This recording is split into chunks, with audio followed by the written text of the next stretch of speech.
pada saat dalam proses pemilihan perekrutan itu kadang-kadang berpikir ini benar nggak nih orang nih zong nggak nih kita kira dapatnya gitu kan, atau ada pengalaman di mana ini baru direkrut berapa hari nggak lama keluar gitu ya.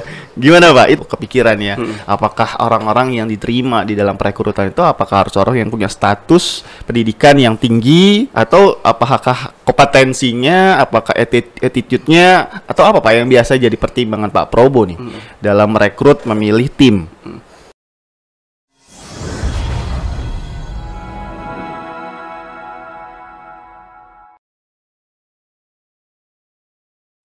Hai, bismillahirrahmanirrahim. Assalamualaikum warahmatullahi wabarakatuh. Waalaikumsalam warahmatullahi. Deh, kita balik di SM Academy, SMTV, di mana pada sharing time pada sore hari ini kita ngumpul ngobrol bareng Mr. Probo yang biasa lengkapnya itu adalah Bapak Dwi Nurdo Probo Sutejo. Masya Allah. Beliau adalah HRD dari BMC Group. Pada kesempatan kali ini akan sharing dengan kita. Ya, sehat Pak? Apa kabar? Alhamdulillah luar biasa, sehat. Luar biasa. Nampaknya Pak Probo hari ini cerah sekali ya, seperti halnya. Hari ini seperti banyak briefing ya Pak ya? Alhamdulillah dari pagi sampai tegang gitu ya. Iya. Aduh, coba relax dulu Pak, cool down dulu ya kan, calm down dulu, kita di sini ngobrol santai. Tolong hilangkan dulu pikiran di rumah. Stres ya kan, pikiran-pikiran kerjaan numpuk, tugas-tugas luar biasa. Kita mau sharing dulu Pak.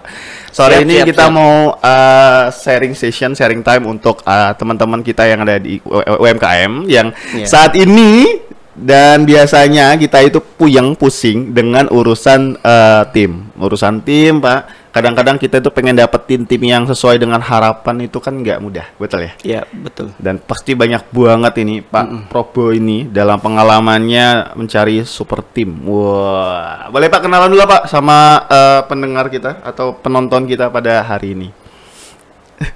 Ya, baik.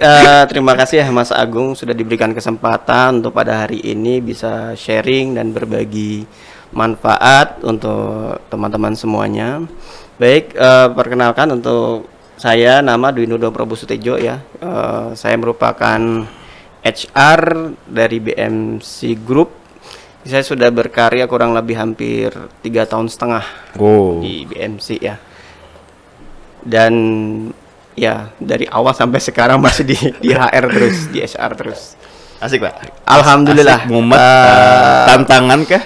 Iya, banyak tantangannya di sana karena kita di situ harus banyak kenal dengan orang, karakter orang, kemudian juga banyak hal-hal yang tak terduga gitu. Dan yang pasti dari situ kita juga banyak bisa belajar dari orang lain. Tentunya manfaatnya untuk kehidupan kita juga sih ya, gitu. Iya. Di pekerjaan kan yang terbaik itu, yang enak itu adalah your job is your joy. Betul. Pekerjaan itu adalah kesenanganmu. Nah, kan jadi harus seneng ya, ya di balik tantangan tadi. Dan basically mungkin dulu pernah nggak kepikir pengen jadi seorang HRD atau di bagian manajemen Pak? Enggak sih. Enggak ada pernah terpikir. Dulu tuh pikiran pengen kerja ngapain gitu ya, abis kuliah gitu kan. Iya, kalau cita-cita masa kecil itu kan pengen menjadi karyawan bank. Oh, gitu ya. Dokter. Bahkan waktu itu sering kan kita punya cita-cita yang pengen jadi presiden. Yes. Dan juga nggak tahu ya kalau ada namanya HR itu juga nggak tahu itu apa gitu. Nah, seperti itu. Padahal itu hal yang sangat penting dalam perusahaan pasti ya. Betul. Itu merupakan dapur umum kan. Iya, betul. Iya, bagaimana ngolah sistem, bagaimana ngolah manajemen tim ya kan, supaya sesuai dengan SOP dan job desk. Betul. Tapi kayak beda banget dengan pengalaman Mr. Prob ketika dulu sebelum di BMC atau di Sentra, ketika dulu mainnya di lapangan. Kontradiktif sekali ya sepertinya ya. Kalau dulu tuh gimana itu bisa akhirnya ya pengalaman kerjanya yang dulu? Iya, untuk sebetulnya waktu di HR saya baru di ini BMC Group ya. Sebelumnya saya bekerja di salah satu perusahaan perkebunan swasta, milik swasta di daerah di Provinsi Jambi. Wow, dari Jambi dulu ya. Dan memang waktu saya lebih banyak untuk aktivitasnya di lapangan ya, dari pagi sampai malam sih biasanya kalau jam kerjanya gitu. Sekarang akhirnya harus ngegarap dapur ke perusahaan. Iya. Tadinya di lapangan, di hutan. Betul. Sekarang di kantor. Iya. Bangun sistem luar biasa. Ya walaupun sebetulnya juga ada beberapa pekerjaan atau aktivitas yang sebetulnya masih ya apa yang saya kerjakan di perusahaan sebelumnya dengan yang sekarang masih ada relasi. Relevannya masih ada ya. Relevansinya walaupun masih ada. Lebih banyak kalau dulu itu saya kan pure lebih banyak di lapangan sih ya. 90% saya di lapangan.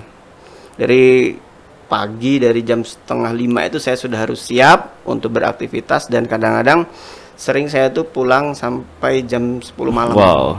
Ya. Tiap hari. Dan itu interaksi, komunikasi dengan banyak orang. Ya. Dan itu pasti juga berguna dong. Pada saat di HRD, di bagian manajemen juga pasti itu ngurusin bagaimana pengumpulan berkas-berkas, ya kan, menginterview. Nah, ini nih yang perlu kita ketahui apalagi para UMKM. Gimana sih Pak nih pengalaman Bapak di dunia perekrutan dengan bertemu begitu banyak orang, pelamar dan juga calon tim nih. Ada nggak Pak pengalaman yang bisa kita sharekan ke kawan-kawan? Iya, tentunya pengalaman banyak sih ya dari beberapa proses rekrutmen kita. Ketika memang saya awal masuk di BMC Group, memang sistem yang ada itu masih sederhana ya proses rekrutmennya. Jadi belum banyak metode-metode yang digunakan dalam proses rekrutmen. Jadi hasilnya pun belum begitu maksimal. Artinya belum bisa sesuai dengan apa yang diharapkan. Karena kan sebetulnya karyawan yang direkrut itu adalah merupakan yang nantinya akan bergerak untuk merealisasikan goal atau tujuan yang sudah ditetapkan oleh owner, seperti itu. Iya, pasti ada suka dukanya nih kan. Iya.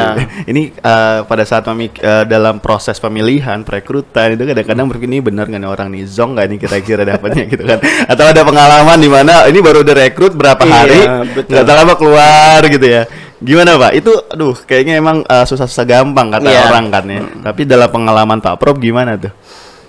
Ya sering ya kita mengalami kondisi-kondisi seperti itu, dan saya rasa juga hampir semua corporate juga pasti mengalami yang sama. Tapi dari situ kan kita ada proses belajar, perbaikan, sehingga bagaimana sih mendapatkan tim yang ideal, tim yang memang sesuai dengan apa yang kita harapkan. Ya, seperti itu. Ya boleh nih, ada nggak dari situ karyawan-karyawan yang mungkin juga pasti juga kepikiran ya, apakah orang-orang yang diterima di dalam perekrutan itu apakah harus orang yang punya status pendidikan yang tinggi, atau apakah kompetensinya, apakah attitude-nya, atau apa Pak yang biasa jadi pertimbangan Pak Probo nih dalam merekrut memilih tim? Iya. Itu sudah pernah kita coba ya. Dulu pernah kita standar kita coba lihat dari pengalaman pekerjaan, kemudian kita coba lihat dari latar belakang pendidikan, kemudian sampai kita pada tahap level attitude ya dari karyawan tersebut. Ya semuanya ada plus minusnya ya. Cuman untuk saat ini kita lebih prioritaskan ke attitude ya. Karena seperti kalau misalkan skill, kemampuan itu bisa dipelajari, artinya bisa kita sambil upgrade lah dalam prosesnya nanti, seperti itu. Karena kita juga dulu pernah pengalaman juga ya. Nah, gimana tuh? Ya, kita dulu punya pengalaman, kita sudah lihat CV kan, biasanya kalau kita untuk proses rekrutmen tuh yang pertama kali kita lihat adalah CV-nya ya. Ya, sekarang pelamar itu sudah artinya sudah pintar lah buat CV ya, canggih-canggih luar CV biasa. Ya, beda mungkin beberapa tahun yang lalu gitu kan. Untuk sekarang orang googling aja sudah bisa berbagai macam contoh CV. Jadi artinya kalau dulu CV itu bisa menjadi patokan HR untuk menentukan rekrutan ya, tapi untuk saat ini tidak bisa menjadi jaminan gitu kan. Karena pengalaman kita dulu pernah. Jadi sudah kita lihat ternyata luar biasa mentereng pengalamannya di beberapa perusahaan dan lain sebagainya. Ternyata pas pada waktu kita sudah berikan kesempatan untuk berkarya, kita berikan kesempatan untuk sama-sama bekerja di sini di perusahaan, ternyata tidak sesuai dengan ekspektasi yang kita harapkan. Nggak sesuai dengan janji-janjinya. Ya, betul. Di awal ngeliatnya menjanjikan nih. Ya, jadi pada saat pelaksanaannya ternyata nggak sesuai ekspektasi. Iya, betul. Akhirnya itu bertahan berapa lama tuh Pak? Bermacam-macam ya. Ada yang 3 bulan, Tiga ada yang bulan. bahkan dalam hitungan minggu, Hitungan hari gitu. ngejajal, ngetes Iya, ya. betul. Nyicipin aja ya. Betul. Karena memang pada waktu itu kita belum punya metode yang kita bakukan ya, sehingga lebih mengandalkan feeling aja sih ya. Bagus, kemudian kita lihat berkas, dari berkas-berkas yang sudah diberikan. Ya, itu aja sih sebetulnya yang waktu itu menjadi dasar bagi kita untuk menentukan karyawan.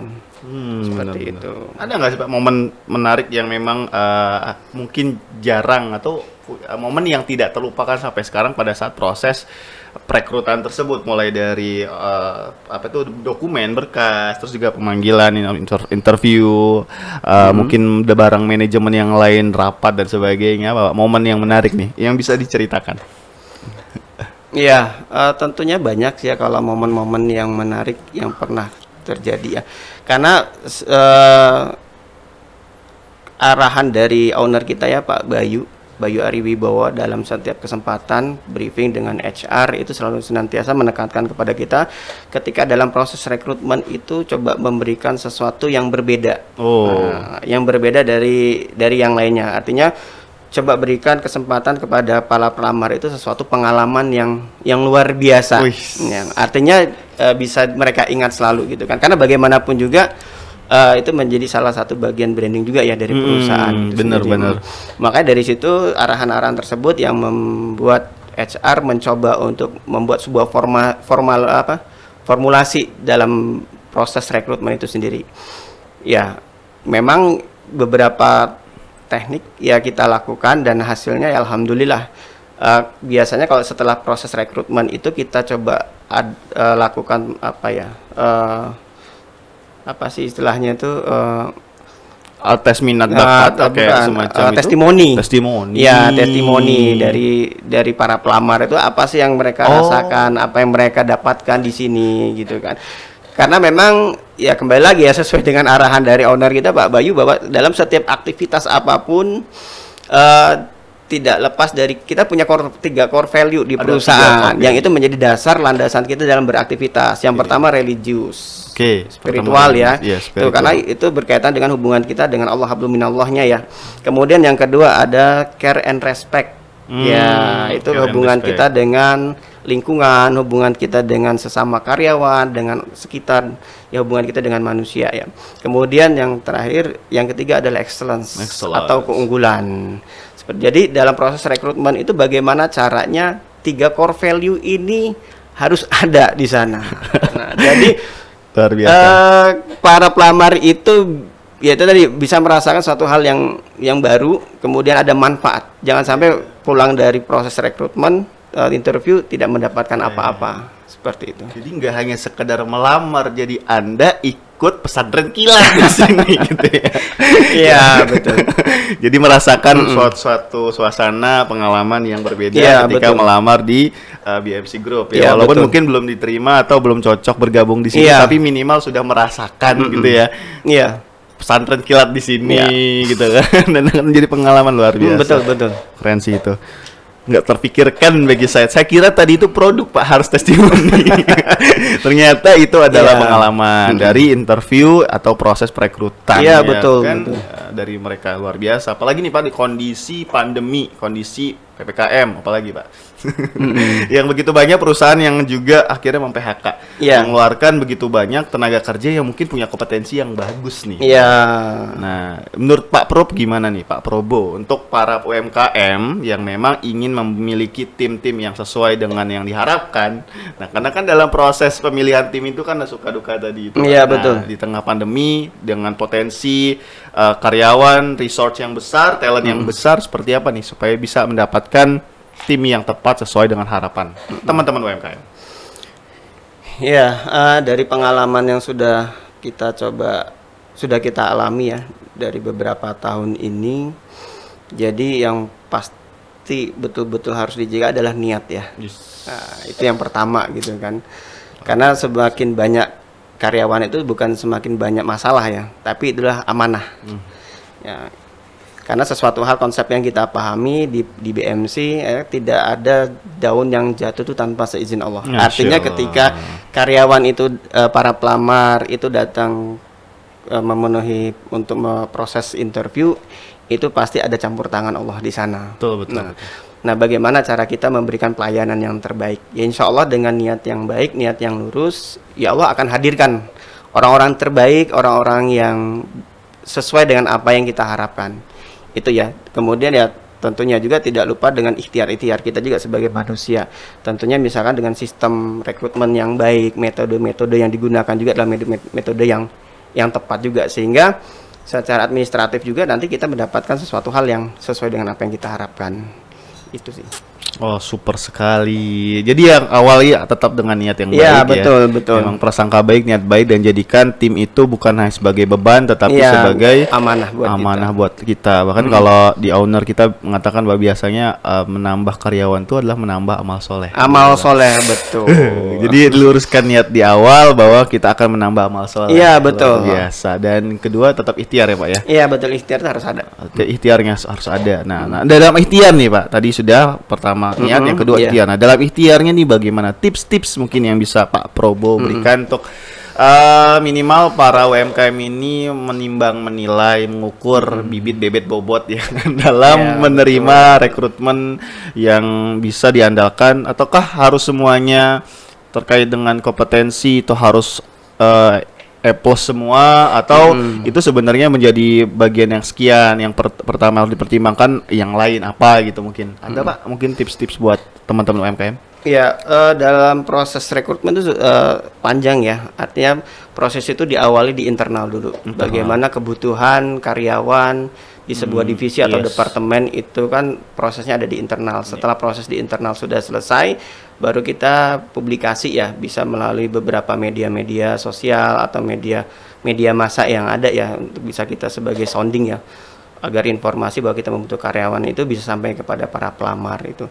Selain itu juga yang tentunya yang adalah metode.